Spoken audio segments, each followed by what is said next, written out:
नमस्कार दोस्तों, स्वागत है आपका मेरे चैनल कॉमिक्स लाइफ में।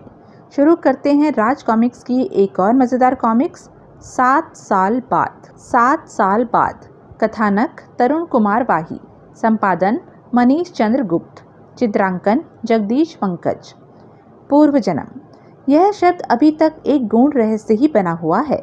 शरीर की मिट्टी में मिल जाने के बाद आत्मा कहाँ चली जाती है, कोई नहीं जानता।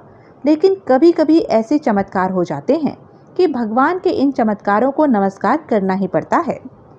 सर्दियों की एक सुबह प्राणनाथ टंडन का आलीशान बंगला एक बच्ची की चीख से गूंज उठा। आ 7 वर्षीय बच्ची दीपा सीढ़ियों से नीचे लुढ़कती चली गई। दूसरे ही पल वहां हड़कंप सा मच गया। हाय दीपा, मेरी बच्ची! अरे क्या हुआ? दीपा की चीख। उफ, वह सीढ़ियों से गिर पड़ी है। आनन फानन ही प्राण साहब और उनकी पत्नी दिव्या सीढ़ियां उतरकर दीपा के निकट जा पहुंचे और हे भगवान, इसकी तो माथे पर चोट लगी है। मेरी बच्ची, क्या हुआ इसे? अरे कोई डॉक्टर को फ़ोन क्यों नहीं करता?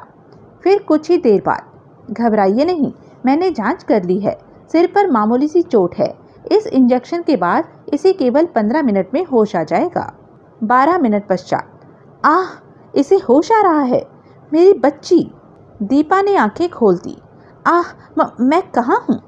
मैं यहाँ कैसे आ गई? और आप लोग कौन हैं? दीपा ने विस्फोट सा किया। दिव्या की आंखें फैलती चली गई। दीपा, मेरी बच्ची, यह तुझे क्या हो गया है? मैं तेरी मम्मी हूँ बेटे। दीपा, मम्मी? यह आप क्या कह रही हैं? मेरा नाम तो सोनू है, आप मुझे दीपा क्यों पुकार रही हैं? और आप मेरी मम्मी कैसे हो गई? क्या मैं अपनी मम्मी को भी नहीं पहचानती?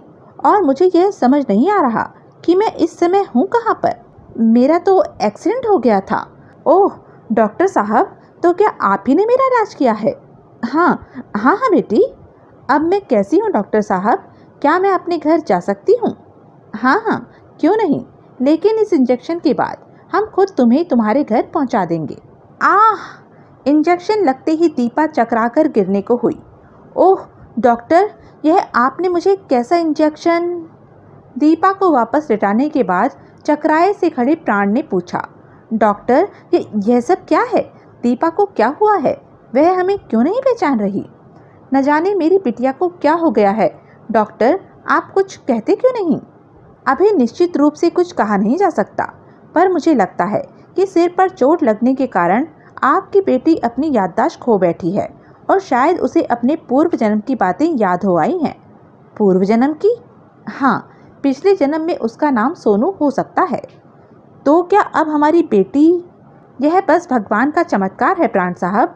हो सकता है इस बार होश में आने पर वह सोनू को भूल चुकी हो, या नहीं भी हो सकता है। उस अवस्था में यह आपको अपने मम्मी पापा मानने से इनकार कर सकती है। फिर वही हुआ जिसका डर था। होश में आते ही दीपा चीख पड़ी। प्लीज़ मुझे मेरे घर छोड़ाइए, मेरी मम्मी रो रो कर अपनी आंखें सुजा बैठी होगी। प्लीज़ अंकल, मुझे घर पहुंचा दीजिए, अब तो मैं बिल्कुल ठीक हूँ। उफ मेरी बच्ची, अब हम तुझे कैसे समझाएं कि तेरी मम्मी पापा हम हैं? हाँ बेटी, यही तुम्हारे मम्मी पापा हैं। बेटी, यह सुनते ही वह बिफरी हुई शेरनी के समान गरज पड़ी। झूठ बोल रहे हैं आप लोग। क्या मैं अपने मम्मी पापा को नहीं पहचानती? मैं आपको वार्न करती हूँ, अगर आपने मुझे मेरे घर न जाने दिया तो मैं पुलिस को सूचित करूँगी। पुलिस? इसे फिर इंजेक्शन देना होगा।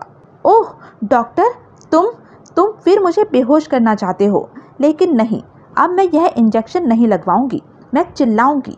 तुम लोगों ने मुझे कैदी बना दिया है। बचाओ! उफ! हरिया, इसे पकड़ो, क्विक! हे भगवान, यह सब क्या हो रहा है? बचाओ बचाओ! हरिया, पकड़ो उसे, वह भाग रही है। दीपा, मेरी बच्ची, रुक जा बेटी। हवलदार, जीप रोको। Yes sir. इंस्पेक्टर साहब, मुझे बचा लीजिए। ये लोग मुझे कैदी बनाए हुए हैं, मुझे घर नहीं जाने देते। ओह, यह सब क्या हो रहा है मिस्टर? आप इस बच्ची को ज़बरदस्ती क्यों रोकना चाहते हैं? I am not a child inspector, I am of 20। मेरी बच्ची? आह! प्राण उलझन भरे स्वर में बोला।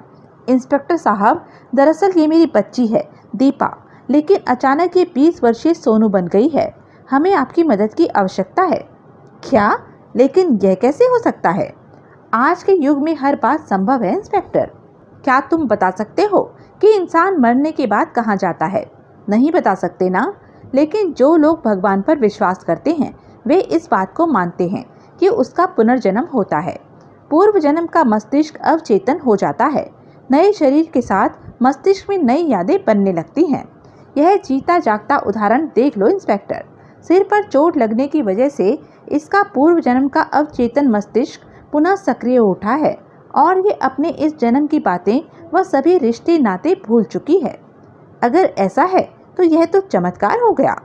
लेकिन इस बात में कितनी सच्चाई है यह भी तो हमें मालूम करना होगा। हमें सोनू के घर का पता लगाना होगा। क्यों सोनू, क्या तुम्हें अपने घर का पता याद है? अपने घर का पता मैं क्यों भूल जाऊंगी? मैं सेठ दीनानाथ की इकलौती पुत्री हूँ और पिताजी का पता बताने की शायद अब मुझे कोई आवश्यकता भी नहीं रही होगी। सेठ दीनानाथ? Oh my God! सेठ दीनानाथ की बेटी तो कार एक्सीडेंट में मारी जा चुकी है। आप लोग मेरे साथ चलिए। सेठ दीनानाथ इस शहर के रईसों में गिने जाते हैं। मैं उन्हें जानता हूँ। ओ इंस्पेक्टर, अगर आप वक्त पर ना आ जाते तो न जाने ये लोग मेरे साथ क्या सलूक करते। सेठ दीनानाथ के बंगले पर पापा, मम्मी। सेठ दीनानाथ और उनकी पत्नी सुलोचना के हाथों से निवाले छूटकर गिर पड़े। इंस्पेक्टर, कौन है ये लोग और ये बच्ची? अरे ये क्या? इससे पहले कि सेठ को उसके सवालों का जवाब मिल पाता, मम्मी, पापा, आपने मेरी तस्वीर पर ये फूलों की माला क्यों चढ़ा रखी है? ओह समझी, शायद आपने एक्सीडेंट में मुझे मरा समझ लिया है। चलिए इस माला को उतार फेंकिए। मैं तो जिंदा हूँ। मम्मी, आपकी सोनू अभी जिंदा है। सोनू? अरे बंसी काका, आपने सुना नहीं क्या? ओह, इसने न केवल अपनी तस्वीर को ही पहचान लिया है बल्कि नौकर को भी पहचान लिया है। हाँ सोनू बिटिया, हम अभी उतार देते हैं। और पापा, मैं आपसे बहुत नाराज हूँ। आपने मेरे इस बर्थडे पर मुझे नई कार दिलाने का प्रॉमिस किया था। कहाँ है मेरी कार? क्या आप भूल गए कि आज मेरा जन्मदिन है? उफ, हे भगवान, यह तो सोनू बोल रही है। सोनू, मेरी बच्ची। नन्ही दीपा की हरकतें देखकर उपस्थित प्रत्येक व्यक्ति की खोपड़ी जाम होकर रह गई थी। बुद्ध से बने इंस्पेक्टर ने कहा, मिसेस दीनानाथ, प्लीज़ आप जरा सोनू को इसके कमरे में ले जाइए। मुझे मिस्टर दीनानाथ से कुछ पूछना है। वाह, मैं क्या बच्ची हूँ? मैं अपने कमरे में खुद जा सकती हूँ। दीपा के चले जाने के बाद यह सब क्या है इंस्पेक्टर? कौन है ये लोग? और ये बच्ची जो खुद को सोनू बताती है? उफ, मेरा तो दिमाग चकरा गया है। मैं आपको पूरी बात तफसील से सुनाता हूँ सेठ साहब। इंस्पेक्टर ने सारा किस्सा कह सुनाया। फिर बोला, क्या उस दिन सोनू का बर्थडे था जिस दिन वह कार एक्सीडेंट में? यस इंस्पेक्टर, हमारी इकलौती बेटी थी सोनू। शायद उसकी अतृप्त कामनाओं ने ही उसे दोबारा दीपा के रूप में हमारे पास भेज दिया है। सहसा प्राण साहब भर्राए स्वर में कह उठे, तो क्या अब हमें हमारी बेटी कभी नहीं मिल सकेगी?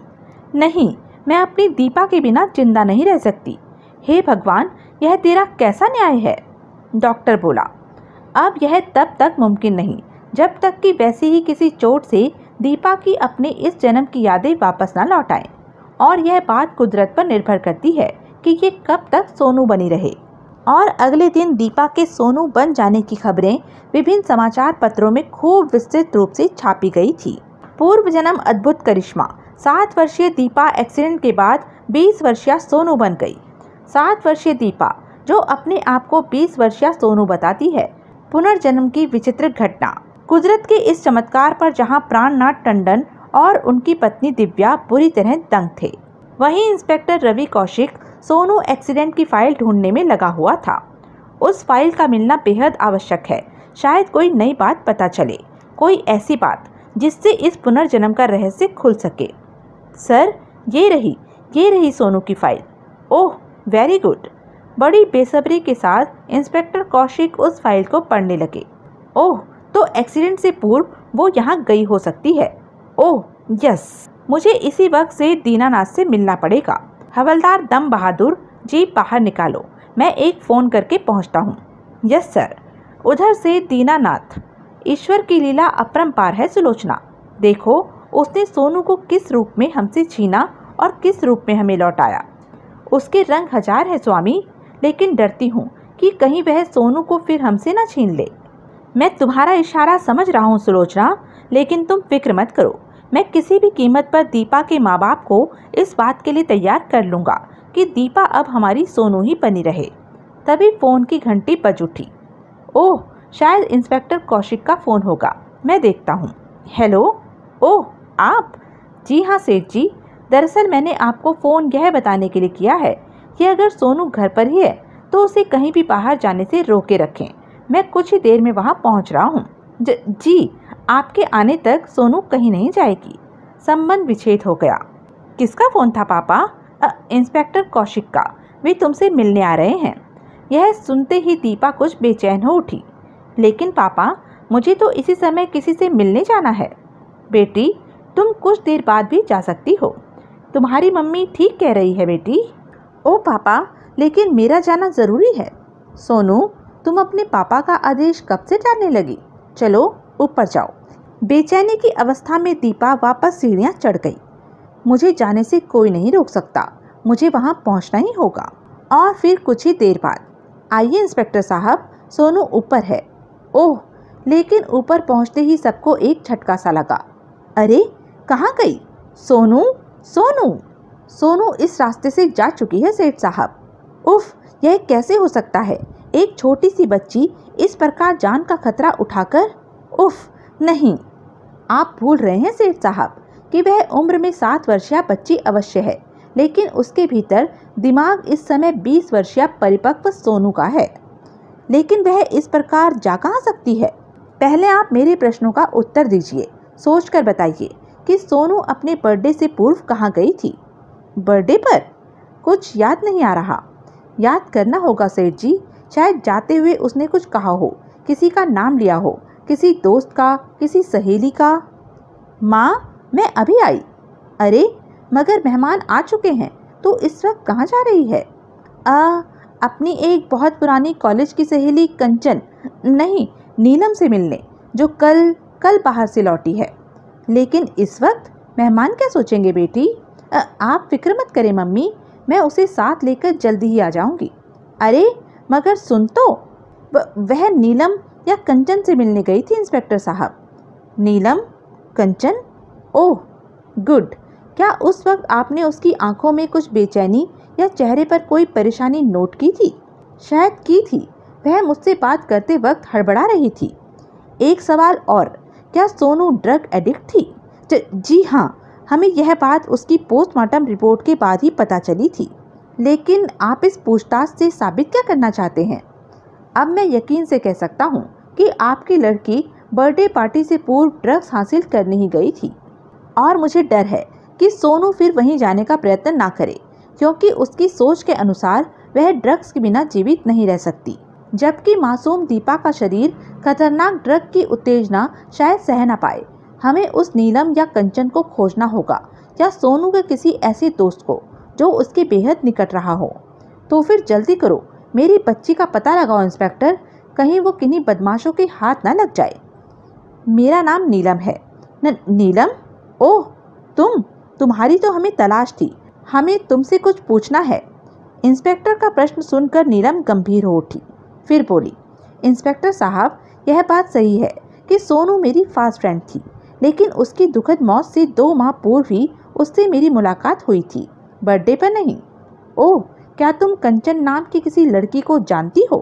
कंचन? उसे कौन नहीं जानता, कॉलेज की सबसे बदनाम लड़की थी वो। सुना है वह स्टूडेंट्स को ड्रग सप्लाई किया करती थी। ओह, शायद इसलिए कंचन का नाम सोनू अपने होठों पर नहीं लाना चाहती थी, जबकि बर्थडे पर सोनू गई कंचन के पास थी। तभी हमें तुरंत कंचन का पता लगाना होगा।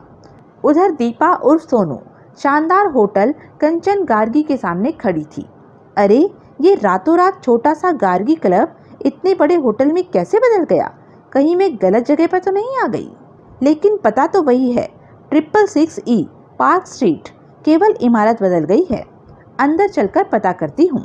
सुनिए मैडम, क्या मैं जान सकती हूँ कि रातों रात यहाँ बिल्डिंग किस जादू के बल पर खड़ी हो गई, और यहाँ जो गार्गी क्लब था वह कहाँ गया? उसका मालिक गार्गी मेरा दोस्त है, मैं कंचन की सहेली हूँ। आश्चर्य है, एक छोटी सी बच्ची ऐसे बात कर रही है मानो कोई जवान एजुकेटेड लड़की हो। देखो बेटी, पहले तो ये बताओ कि तुम कौन हो, तुम्हारे मम्मी पापा कहाँ हैं? बेटी, क्या मैं आपको बेटी जैसी दिख रही हूँ? नॉनसेंस, मुझे मिस्टर गार्गी से मिलना है इसी वक्त, और उस कमीनी कंचन से भी। जब तक मैं उन दोनों का मुंह नहीं नोच लूंगी मुझे चैन नहीं मिलेगा। कहाँ हैं वे दोनों? बताओ, वरना मैं पुलिस को इन्फॉर्म करती हूँ। पुलिस? क्या बात है मधु, कौन है ये लड़की? पता नहीं सर, ये गार्गी, कंचन। अचानक दीपा पागलों की तरह कंचन पर झपट पड़ी। कमीनी, तूने मुझे बर्बाद कर दिया, नशे का गुलाम बना दिया तूने मुझे। और अब जबकि मेरे खून के कण कण में स्मैक घुल चुकी है, तू मुझे स्मैक देने के लिए शर्त रखने लगी है। मुझे भी अपनी तरह ड्रग सप्लायर बनाना चाहती है ताकि कई और मासूम लोगों का खून भी जहर बन जाए। लेकिन मैं ऐसा नहीं होने दूंगी, तुम सबकी पोल खोल दूंगी मैं। गार्गी कुत्ते, तूने मेरी कार का ब्रेक फेल किया था ताकि मुझे हमेशा के लिए अपने रास्ते से हटा सके। जाओ सोनू, मैं तुम्हें स्मैक जरूर दूंगा, लेकिन पहले इस कार को होटल लक्सर तक पहुंचाओ। लेकिन गार्गी, उफ, मेरा दम घुट रहा है, मैं अपनी बर्थडे पार्टी छोड़कर आई हूँ। तुम पहले मुझे स्मैक दे दो, फिर जो कहोगे मैं कर दूंगी। तड़पती हुई मैं तेरा हर आदेश मानने को मजबूर थी। हा हा हा, देखा कंचन, सोनू बागी हो गई थी और कभी भी हमारी पोल खोल सकती थी, इसलिए मैंने उसकी कार के ब्रेक फेल करके पूरा इंतजाम कर दिया है। You are great Gargi. और तुम्हारी चाल कामयाब हो गई, कार के ब्रेक फेल होने के कारण एक्सीडेंट हो गया, लेकिन मैं बच गई हूँ कुत्ते, और अब तुझे भी नहीं छोड़ूंगी, कानून के हवाले करके दम लूंगी तुझे।